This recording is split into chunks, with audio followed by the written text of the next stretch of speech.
Hi guys, and today going to be making some Iron Age buildings, or more accurately, hovels. And it was quite inspired by Jendi Tartakovsky's Primal in the section where they go to the Celtic village. And to start with, just taking some insulation board, and then cutting it into ovals and beveling the edge. And be careful when cutting towards yourself, just make sure you have full control of the blade at all times.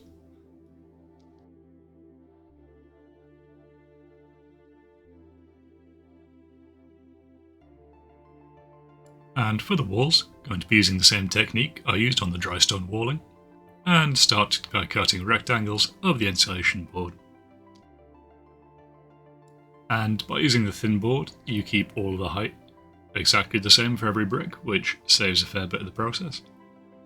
And just cutting a good amount of these rectangles. I also cut a circle out of the centre of the bases. And this will make it a lot easier to interact with the inside, as well as if you wanted to paint the interior. And then just going around the base and making a ring of bricks, and then building up and up until you get a dome shape.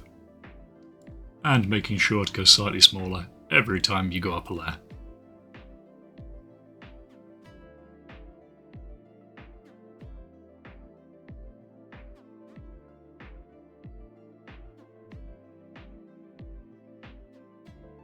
And if you want to, you can trim the bricks to have a slightly tighter fit on the inside, or you can leave them having gaps between. And then to make it look a bit more like stone, we're going to take our knife and just cut any of the hard edges off, as well as carve in, so you have a slightly kind of angular brick facing outwards. You can also pull parts off by hand, and that looks quite natural, but it is also a bit less controllable as well. And then, using the same technique, I made a second hovel, but building the wall straight up instead of curved, and then attaching a separate piece of the insulation board as the roof.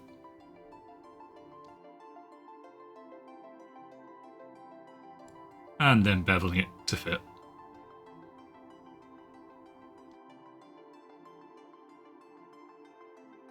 And this will be the formation of a turf roof on top of the stonework. Then it's time for a bit of basing paste, created using cork flock, fine cork flock, wood chippings, black gesso, and PVA. And then giving that a good mix in 5x speed. And if you need to, you can add a drop or two of water to make it a bit more fluid.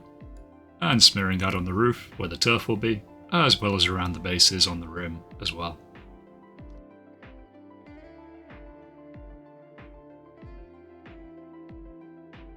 And once that's dry, going in and painting the insulation board with some black gesso. Then going in with a mid-brown acrylic paint and giving a fairly heavy-handed dry brush to the entire thing. Both the stonework and the basing.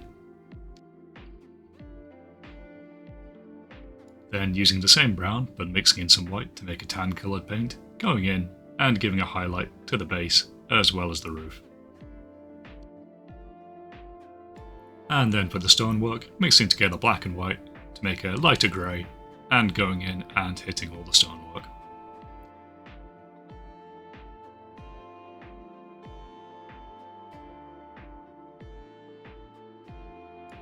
Then going in with an even paler grey, just going in and hitting the highlights on all of the top parts of the stonework.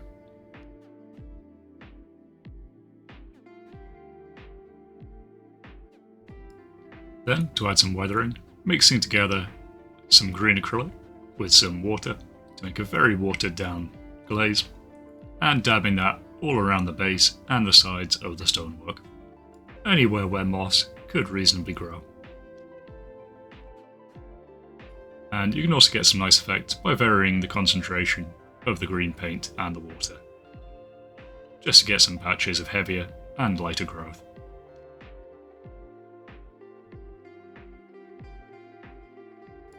Then, time to apply some static grass, so we apply some PVA on top of the turf roof. and going in with the static gross applicator, and keeping the connection wires well clear of any hands or legs. And with a mid-green, just going in and giving a good coat to the top of the roof, as well as a few patches on the base.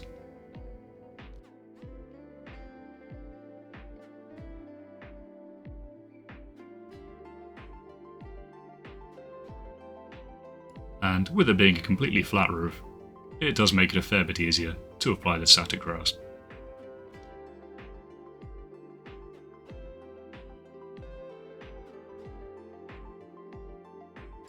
And the final touch we're going to do is make some hide coverings for the entrances. Now if you wanted to, you could paint the interiors and leave them as is, but I'm mixing together some water, some PVA, and some of the brown acrylic paint to make this sort of murky brown liquid.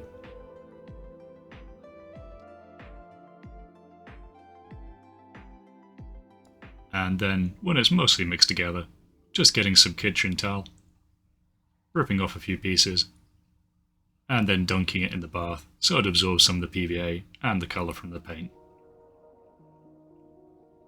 And you can also do a bit of folding if you want to get some nice kind of fabric effects to it.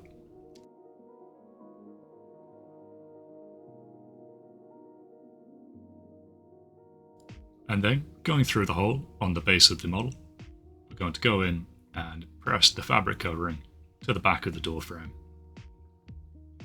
And this is one of the main reasons I added the hole to the centre of the base.